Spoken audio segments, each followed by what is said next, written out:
Hello students. Work organisation and management में आज का टॉपिक है contract and type of contract, अनुबंधन तथा अनुबंधन के प्रकार। सबसे पहले देख लेते हैं कि कॉन्ट्रैक्ट क्या होता है। तो कॉन्ट्रैक्ट जो है वह एक कानूनी रूप से बाध्यकारी दस्तावेज है जो किन्हीं दो दलों के बीच अधिकारों और कर्तव्यों को पहचानता तथा नियंत्रित करता है। कॉन्ट्रैक्ट में आमतौर पर सामग्री, सेवा, व्यय जैसे वादे शामिल होते हैं तथा कॉन्ट्रैक्ट के उल्लंघन पर घायल पक्ष को या तो कानूनी उपायों जैसे कि क्षतिपूर्ति या कॉन्ट्रैक्ट को रद्द करने की पहुंच प्रदान होती है। तो कॉन्ट्रैक्ट जो है वह एक कानूनी दस्तावेज है और उसमें जो भी कार्य होने वाला है उसके बारे में सारी जानकारियाँ होती हैं और कार्य में अगर कोई चूक रह जाती है तो उससे निकलने के भी इसमें साधन होते हैं। अब आगे देख लेते हैं टाइप ऑफ इंजीनियरिंग कॉन्ट्रैक्ट, अनुबंधन के प्रकार। अब कॉन्ट्रैक्ट जो है वो कई प्रकार के हो सकते हैं जो कि कार्य पर निर्भर करते हैं। तो आज जो कॉन्ट्रैक्ट हम पढ़ने वाले हैं वह इंजीनियरिंग कॉन्ट्रैक्ट हैं जो सिविल इंजीनियरिंग में ज़्यादातर काम में लिए जाते हैं। तो पहला है लमसम कॉन्ट्रैक्ट, एक मुश्त ठेका, item rate contract, percentage rate contract, cost plus contract, labour contract, demolition contract, target contract और नेगोशिएटेड कॉन्ट्रैक्ट। तो ये सभी कॉन्ट्रैक्ट के टाइप हैं। अब इन सभी को थोड़ा जान लेते हैं। सबसे पहले लमसम कॉन्ट्रैक्ट या एक मुश्त ठेका। तो इस प्रकार के ठेके में किए जाने वाले कार्य की मात्रा आदि डिज़ाइन और एस्टीमेट के अनुसार पूर्व में निर्धारित कर ली जाती है। ठेकेदार द्वारा निर्धारित कार्य को पूर्ण करने के लिए एक मुश्त रकम तय कर ली जाती है तथा उसी के अनुसार ठेकेदार को भुगतान कर दिया जाता है।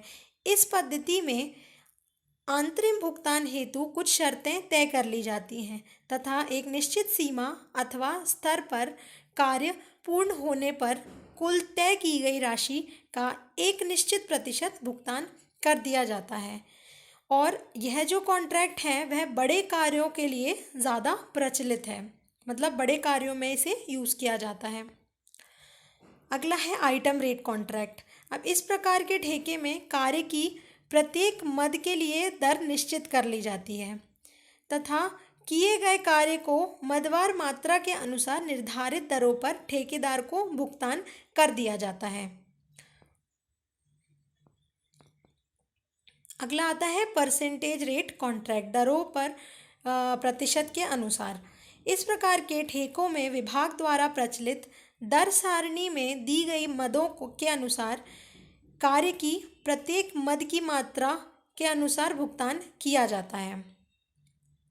इसमें ठेके की शर्तें निर्धारित करते समय यह तय कर लिया जाता है कि भुगतान दर सारणी में दी गई मदों की दरों में कितनी प्रतिशत कम अथवा अधिक दरों पर किया जाएगा। यदि ठेकेदार से कोई ऐसा कार्य करवाया जाता है जिसकी मदों का उल्लेख दर सारणी में नहीं है तो उस कार्य को संपादित करने के पूर्व ही ठेकेदार तथा विभाग की सहमति से दरें निश्चित कर ली जाती हैं। एग्जाम्पल के तौर पे मान लेते हैं कि एक दीवार बनानी है और उसका ठेका किसी ठेकेदार को दिया गया है तो उसका मान लीजिए दर सारणी में उसका जो उसका कॉस्ट है या जो उसका रेट है वो 200 स्क्वायर फीट मान लीजिए ये है। तो अब जब ये ठेका किसी ठेकेदार को दिया जाएगा तो इस दर पे ही काम करने के लिए उसे बोला जाएगा और इसी दर पे उसका भुगतान भी किया जाएगा। आगे आते हैं कॉस्ट प्लस कॉन्ट्रैक्ट। तो इस प्रकार के कॉन्ट्रैक्ट में ठेकेदार को उसके सभी स्वीकृत खर्चों जैसे सामग्री, श्रमिक आदि के लिए भुगतान किया जाता है तथा साथ ही एक लाभ के लिए अतिरिक्त शुल्क भी भुगतान किया जाता है। इसका मतलब है कि जब भी कॉन्ट्रैक्टर या ठेकेदार कोई काम लेता है तो उसमें जो सामग्री लगने वाली है, जो लेबर लगने वाला है, तो उन सब का तो पैसा कॉन्ट्रैक्टर को दिया ही जाता है। इसके साथ ही साथ जो कॉन्ट्रैक्टर की फ़ीस होती है, ठीक है, जो उसका प्रॉफिट होता है, जो लाभ होता है, उसको भी दिया जाता है। तो अब ये जो कॉस्ट प्लस कॉन्ट्रैक्ट है, तो जो इसमें जो अलग से जो लाभ दिया जाता है कॉन्ट्रैक्टर को, उसको अलग अलग तरीक़ों से दिया जाता है। या तो उसको फिक्स्ड फ़ी दी जाती है, या वेरिएबल फ़ी दी जाती है, या परसेंटेज दिया जाता है, या वेरिएबल परसेंटेज दिया जाता है, जिसे आगे देख लेते हैं। तो कॉस्ट प्लस फिक्स्ड फ़ी में क्या होता है कि इस प्रकार के जो कॉन्ट्रैक्ट हैं उसमें ठेकेदारों को उनकी स्वीकृति का जो खर्चा है वो तो भुगतान किया ही जाता है, साथ साथ उन एक पूर्व निर्धारित शुल्क भी दिया जाता है। मतलब पहले से मान लीजिए कि दीवार बनानी है और उसका जो कॉस्ट है वो मतलब उसकी सामग्री और उसमें जो लेबर लगने वाला है वो 10,000 आने वाला है, और तो उसमें एक फ़ीस रहती है कॉन्ट्रैक्टर की, मान लीजिए 2,000 जो है वो फ़ीस है, तो टोटल जो कॉस्ट हो जाएगा वो कितना हो जाएगा, 12,000, है ना। तो वो जो 2,000 आपने एक्स्ट्रा दिया वो फिक्स्ड फ़ीस है किसी कॉन्ट्रैक्टर की। इसके बाद आती है कॉस्ट प्लस वेरिएबल फ़ीस।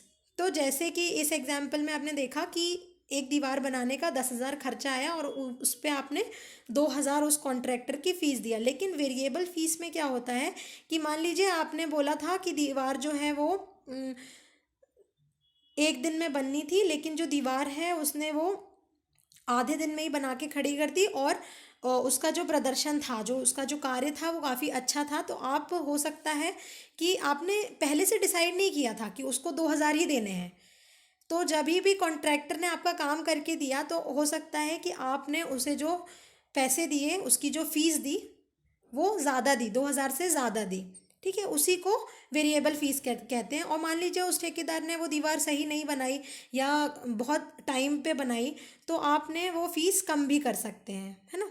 तो इसी को वेरिएबल फ़ीस कहते हैं। इसी तरह से परसेंटेज ऑफ कॉस्ट भी होता है। मान लीजिए कि आपका किसी दीवार बनाने का कॉस्ट जो है वो 10,000 आ रहा है, और आपने माना है कि आपको काम ख़त्म होने के बाद जो भी कॉस्ट आएगा दीवार का, उसका 10% आप कॉन्ट्रैक्टर को देंगे, ठीक है। अब जब कॉन्ट्रैक्ट आपने पहले से डिसाइड कर लिया कि 10% आपको देना है, तो जैसे ही कार्य ख़त्म होगा उसके बाद आपको 10,000 प्लस जो उसका 10% है ना, वो फीस आपको कॉन्ट्रैक्टर को देनी पड़ेगी। इसी में अगला है कि cost plus variable percentage cost. तो इसमें क्या है कि आपने ये डिसाइड नहीं किया था कि 10% ही देंगे आपने ये बोला था कि मैं काम को देखने के बाद ये परसेंटेज डिसाइड करूँगा कि आपको 10 देना है या 12 देना है या 8 देना है ना। तो ये जब परसेंटेज जो है, जो वेरिएबल है, वो भुगतान जो आप करते हैं उसी को आप बोलते हैं cost plus variable percentage of cost contract. इसके बाद और कई तरह के कॉन्ट्रैक्ट होते हैं, जैसे कि डेमोलिशन कॉस्ट कॉन्ट्रैक्ट। इसमें क्या होता है कि जो मालिक और ठेकेदार के बीच एक कॉन्ट्रैक्ट होता है, जिसमें किसी बिल्डिंग या संरचना को गिराने के लिए कहा जाता है, या वह कॉन्ट्रैक्ट इसीलिए किया जाता है। अब इस कॉन्ट्रैक्ट में जो शर्तें होती हैं उसमें सभी कुछ दिया होता है, जैसे कि ठेकेदार की फ़ीस, जैसे कि संरचना के गिराने के बाद जो मलबा निकलता है उस पर किसका अधिकार होगा, या तो वह ठेकेदार लेके जाएगा या तो वह जो मालिक है उसका वही रखेगा। तो ये सब शर्तें उसमें शामिल होती हैं। इसे बोलते हैं डेमोलेशन कॉस्ट कॉन्ट्रैक्ट। इसके बाद आता है टारगेट कॉन्ट्रैक्ट।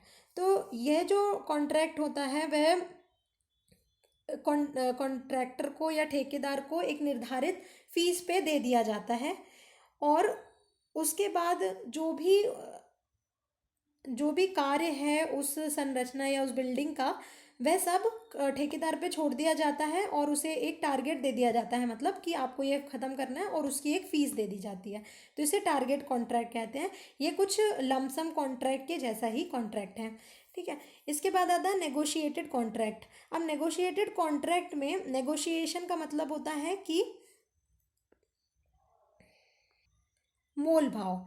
तो जब भी कोई कॉन्ट्रैक्ट या मालिक या ठेकेदार के बीच में जब बात होती है, तो इस कॉन्ट्रैक्ट में क्या किया जाता है कि कई कॉन्ट्रैक्टर्स को की लिस्ट बनाई जाती है, और उनमें से जो सबसे सही कॉन्ट्रैक्टर होता है, रेट के बेसिस पे या काम के बेसिस पे उसे चुन के और उसे कॉन्ट्रैक्ट दिया जाता है।